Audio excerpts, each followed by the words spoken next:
Welcome to Her Remarkable History. Remember, to support our channel, please subscribe. The daughter of Elizabeth I Spymaster, who married a traitor. Elizabeth I is regarded as one of the greatest queens and monarchs that England has ever had. She's often referred to as the Virgin Queen, but during her lengthy reign she managed to defeat the threat of Mary Queen of Scots, but also the Spanish Armada. She tried greatly to unite the country in a number of different ways, but one of her closest and most valuable advisors was Sir Francis Walsingham. He was the spymaster for the Queen, who oversaw a network of spies who would conduct work in overseas lands. Walsingham's network managed to disrupt a large amount of plots that all aimed to bring about the assassination of Elizabeth I, and many of them wanted to replace her on the throne with Mary Queen of Scots. But his daughter became one of the Queen's loyal ladies-in-waiting, and she also married a man who caused great scandal when he was accused of treason and plotting to rebel against Elizabeth. Today we look at Frances Walsingham, the daughter of Elizabeth I Spymaster.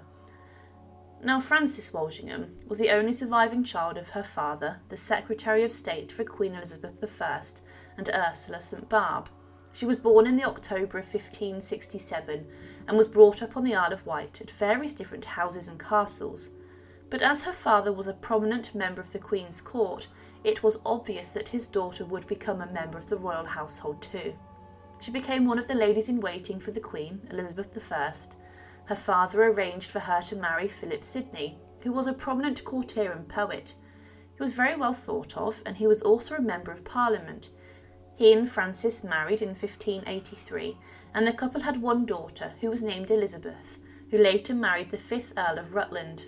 Initially, the match was arranged by her father, and Elizabeth I, to begin with, did oppose this, as she was worried about a new powerful faction at court being made up of Walsingham and Sidney, as Sidney was also the nephew of Robert Dudley, the Earl of Leicester. This would have made Elizabeth Spymaster's linked through marriage to her favourite and the man she was rumoured to have loved. Sidney was appointed then as the governor of Flushing, and he left England whilst Frances was pregnant with her first child. Frances then went with her husband to the Netherlands after her child was born, and the child was named after the Queen. Elizabeth I was named as the child's godmother, but tragedy would mark Frances's marriage to Sidney. Philip Sidney was injured in battle on the 22nd of September 1586, and he then sustained a wound which became infected. Frances was pregnant at this time, and she tried her best to nurse him, but he then died in the following month. Philip Sidney was repatriated back to England and was given a hero's funeral, but Frances miscarried their second child, probably due to the stress of losing her husband. His death was a huge loss, as it was said that Sir Philip Sidney had seemed to represent an Elizabethan ideal, the literate, gentle, courageous, all-round courtier at East writing verses, fighting battles on his knees at prayer or in his toes in courtly dances. In the following years after her first husband's death, Elizabeth I would win a number of spectacular victories. The biggest was probably the defeat of the Spanish Armada, which secured Elizabeth's legacy as one of the most fierce warrior queens across Europe. It also hammered home the superiority of the English Royal Navy. But in 1590, Sir Francis Walsingham died.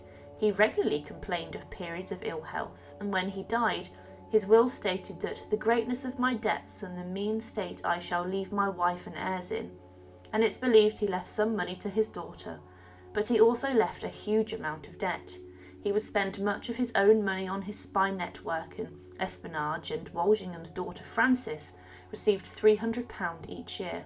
But the month following her father's death, Frances married Robert Devereux, the 2nd Earl of Essex.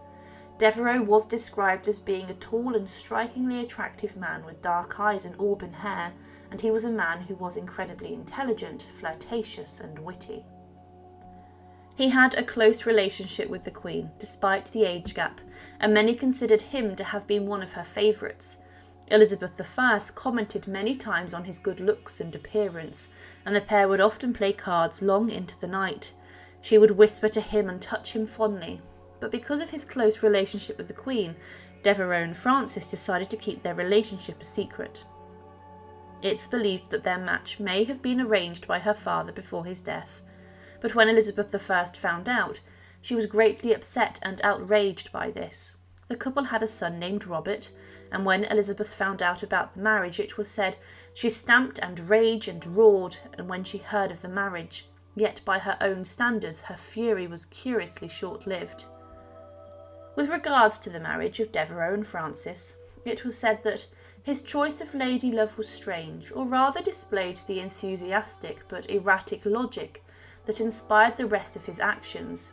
The lady was not wealthy, for her first husband had left her little but debt. So did the Earl of Essex marry for love. If he did, it was an emotion as fleeting as his other enthusiasms, for he was soon to be as conspicuously unfaithful to his Frances as Sir Philip Sidney had been, and he showed no evidence even of the redeeming low-key affection with which the most dissolute of husbands depends on a steady if slighted life mate.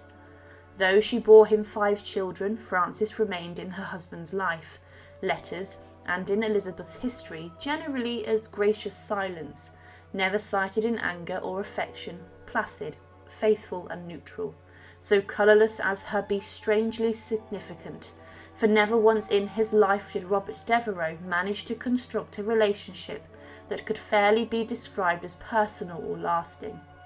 So many people questioned the marriage between Devereux and Frances, but few could have imagined how it would end.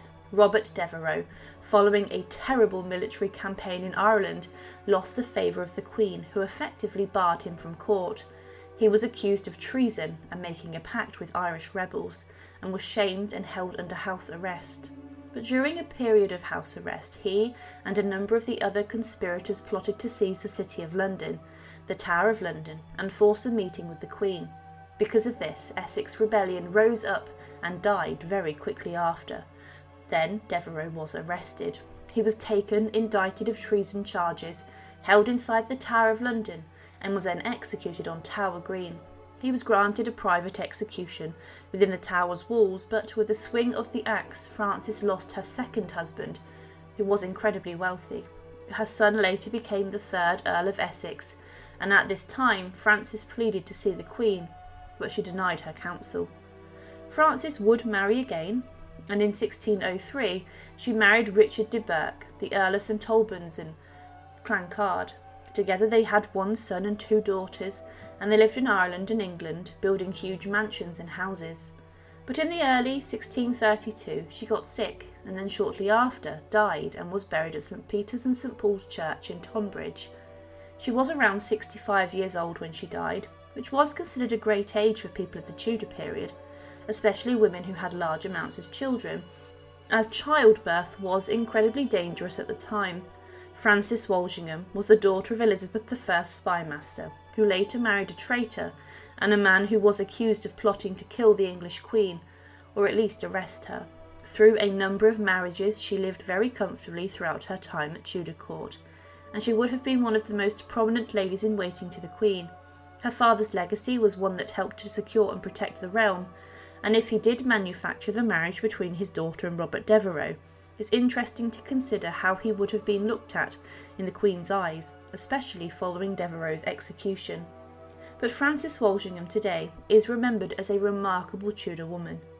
Thank you for watching, and to support, please subscribe to Her Remarkable History. Thank you.